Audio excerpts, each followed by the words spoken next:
तारीख थी 20 अक्टूबर 1962, जब अरुणाचल प्रदेश में स्थित मैकमोहन लाइन के पास भारतीय सेना की ब्रिगेड वहां पर तैनात की गई थी। और अचानक उसी दिन रात के 1 बजे चीनी सेना का एस्केलेशन होता है। चारों तरफ से अंधाधुंध हमला होने लगता है। जब तक भारतीय सेना कुछ कर पाती, तब तक चीनी सैनिकों ने काफी तबाही मचा दी थी। उस रात करीब 300 से ज्यादा भारतीय सिपाही शहीद हो जाते हैं। और जब यह खबर नेहरू जी और भारतवासियों तक पहुंचती है, तो एक पल के लिए किसी को विश्वास ही नहीं होता कि क्या हुआ। सभी बेहद सदमे में थे, क्योंकि साल 1950 से ही भारत चीन की दोस्ती काफी प्रसिद्ध हो चली थी। यहां तक कि मिड 1955 के समय संसद में हिंदी चीनी भाई भाई के नारे तक लगाए जा रहे थे। आखिर ऐसा क्या हुआ कि अपने आप को भारत का भाई बताने वाला देश इतना बड़ा विश्वासघात कर देता है? आइए जानते हैं इस वीडियो में। यह बात है 1855 की, जब भारत में अंग्रेजों का शासन था।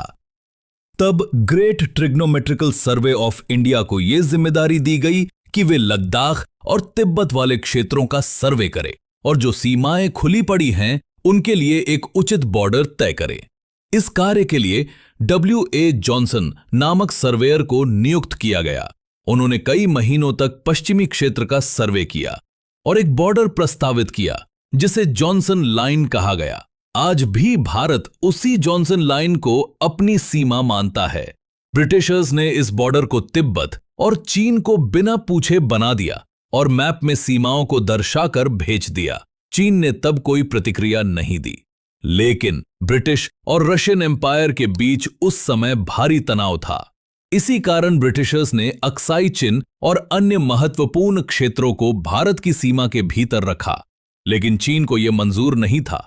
और काफी साल बीत जाते हैं, लेकिन चीन लगातार आपत्ति जता रहा था। इसलिए 1914 में ब्रिटिशर्स ने शिमला में एक बैठक बुलाई, जिसे शिमला कन्वेंशन कहा गया। इसमें ब्रिटिश इंडिया, चीन और तिब्बत को बुलाया गया। मकसद था कि तिब्बत को 2 भागों में बांटा जाए, इनर तिब्बत और आउटर तिब्बत। इनर तिब्बत चीन को दे दिया गया और आउटर तिब्बत दलाई लामा के अधीन रखा गया, ताकि एक बफर जोन बन सके। साथ ही अरुणाचल प्रदेश की सीमा तय करते हुए मैकमोहन लाइन पेश की गई। ब्रिटिशर्स ने इसे सुरक्षित सीमा के रूप में स्वीकार कर लिया, लेकिन चीन ने इसे भी साइन करने से इनकार कर दिया। तिब्बती सरकार के प्रतिनिधि लोचन शात्रा और ब्रिटिश इंडिया के विदेश सचिव हेनरी मैकमोहन ने इस पर हस्ताक्षर किए। चीन ने इसे खारिज कर दिया, लेकिन ब्रिटिश इंडिया इसे मानता रहा और अपने सभी आधिकारिक दस्तावेजों में अक्साई चिन को भारत का हिस्सा दिखाता रहा। काफी समय बीत जाता है और यह विवाद साल दर साल चलता रहता है और वक्त आता है 1947, जब भारत को ब्रिटिशर्स से आजादी मिलती है और जवाहरलाल नेहरू बनते हैं भारत के पहले प्रधानमंत्री। नेहरू ने भी अंग्रेजों के द्वारा बनाए गए बॉर्डर्स फॉलो करते हैं। और उसी बीच का ही टाइम था जब चाइना में तख्ता पलट देखने को मिलता है और चीन के माओ जेडोंग ने कम्युनिस्ट पार्टी की जीत के साथ पीपल्स रिपब्लिक ऑफ चाइना का गठन करते हैं। और जो वहां की रूलिंग पार्टी थी, वो भागकर ताइवान चले जाते हैं और यहां तक कि आज भी वे लोग वहीं रहते हैं। यही वो समय था जब भारत चीन के रिश्ते काफी मजबूत होने लगते हैं। अब वक्त आता है 1952 का, जब माओ जेडोंग तिब्बत हमला करके उसे चीन के अधीन ले लिया। लेकिन इसके बावजूद भारत और चीन के रिश्ते अच्छे बने रहे। संसद में हिंदी चीनी भाई भाई की गूंज सुनाई देती रही। इसी बीच चीन ने चुपचाप अक्साई चिन में G29 हाईवे बनाना शुरू कर दिया। भारत को इस बारे में कोई जानकारी नहीं थी।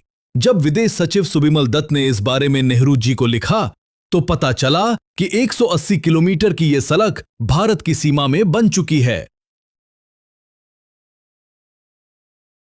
आखिरकार वो दिन आ ही जाता है, जो कि आज भी हमारे इतिहास का सबसे काला दिन माना जाता है।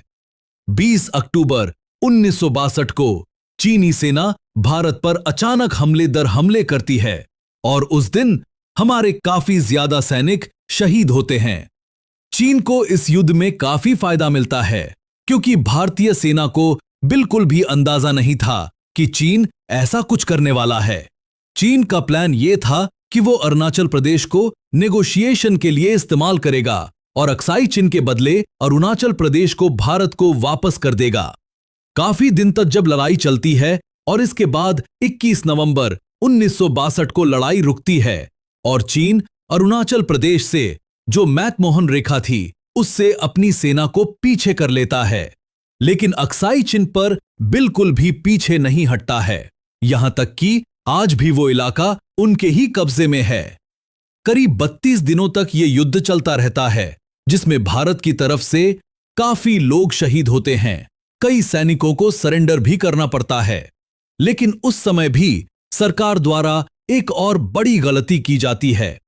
दरअसल उस समय भारतीय वायुसेना काफी मजबूत और तैयार थी और चीन की वायुसेना उतनी सक्षम नहीं थी।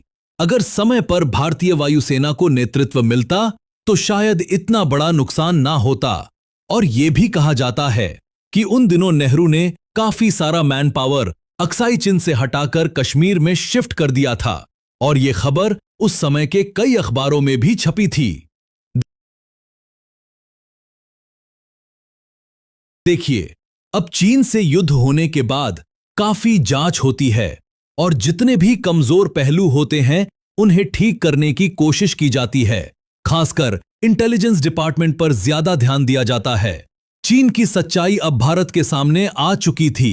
भारत ने सिक्किम बॉर्डर के 220 किलोमीटर हिस्से पर फेंसिंग करने की थॉटफुल योजना बनाई।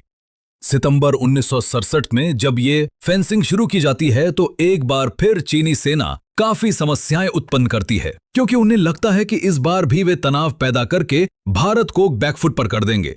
लेकिन इस बार भारत चीन के इरादों को जानता था, तो नाथुला पास से जैसे ही ये चीनी अंदर घुसने की कोशिश करते हैं, उन्हें सामने खड़े मिलते हैं 2nd बटालियन ग्रेनेडियर्स के 6 फीट के जाट। 2nd बटालियन ग्रेनेडियर्स और राजपुताना राइफल्स ने 340 चीनी सैनिकों को वहीं पर ढेर कर दिया। जो चीनी फेंसिंग आदि कर रहे थे वो सारी की सारी उड़ा दी जाती हैं। चीनी सैनिकों को तुरंत पीछे भागना पड़ता है और इस घटना को 1962 की जो युद्ध हुई थी उसके बदले के रूप में देखा जाता है। हालांकि आज भी चीन सीमा पर तनाव पैदा करता रहता है, जैसे 2020 की घटना, लेकिन भारतीय सेना हर बार मुंहतोड़ जवाब देती है। आज भी अक्साई चिन पर चीन का कब्जा है। उम्मीद है कि भविष्य में भारत सरकार इसे वापस लेने के लिए कोई ठोस कदम उठाएगी। वीडियो देखने के लिए धन्यवाद। अगर आपको यह वीडियो पसंद आया हो तो चैनल को सब्सक्राइब जरूर करें। जय हिंद।